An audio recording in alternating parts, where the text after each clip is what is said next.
Shalom. Welcome to the neighborhood of Mishkenot Sha'ananim. In front of you are the walls of the old city of Jerusalem, built some 500 years ago during the Ottoman Empire by Sultan Suleiman the Magnificent. Inside the old city, in the area you are looking at, is the Armenian Quarter.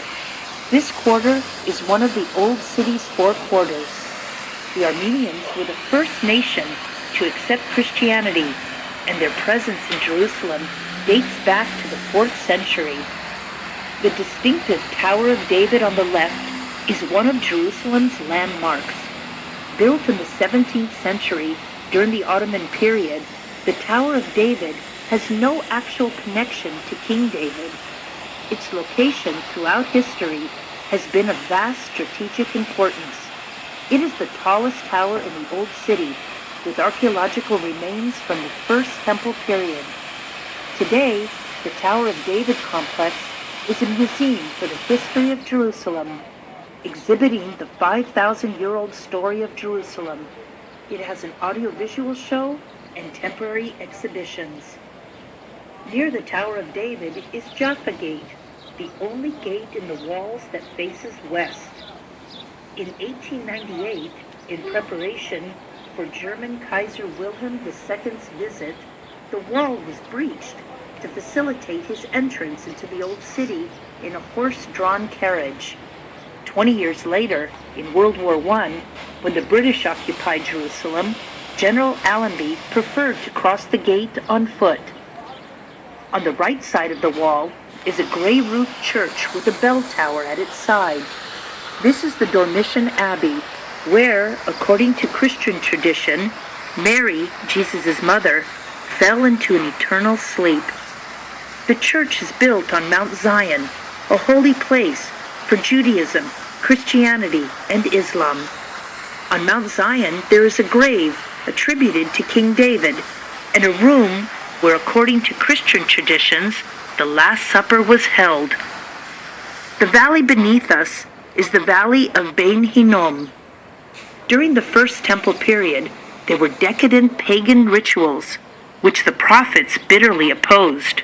The term Gehinnom, or Valley of Hell, apparently derives from this site.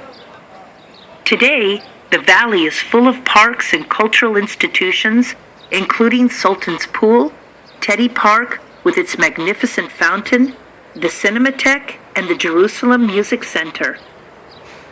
Just below us are the long, narrow buildings of Mishkenot Sha'ananim. This neighborhood was established in 1860 by Moses Montefiore, a Jewish-British philanthropist who wanted to encourage the Jewish population of Jerusalem to settle outside the old city walls. He built modest yet comfortable apartments according to the standards of the time. He established the windmill to encourage productive enterprise. Despite his efforts and investment, few dared to move to Mishkenot Sha'ananim and leave the security of the walled city. The neighborhood was only populated after crowded, unhealthy living conditions inside the old city became unbearable. Today, Mishkenot Sha'ananim is a unique guest house for authors, intellectuals, and artists the world over who come to create and enjoy the site's serenity and beauty.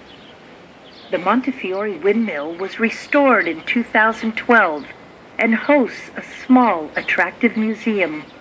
The windmill sails turn once again with periodic demonstrations of wheat grinding. Montefiore's famous restored carriage is also on display. To your left, the red-roofed neighborhood of Yemin Moshe can be seen. It was established in 1892 and named for Moses Montefiore. From the Independence War in 1948 until the Six-Day War in 1967, the Israel-Jordan border passed along the old city walls. The living conditions in the neighborhood were difficult. After the Six-Day War, Jerusalem was reunited. Today, the neighborhood is both luxurious and picturesque.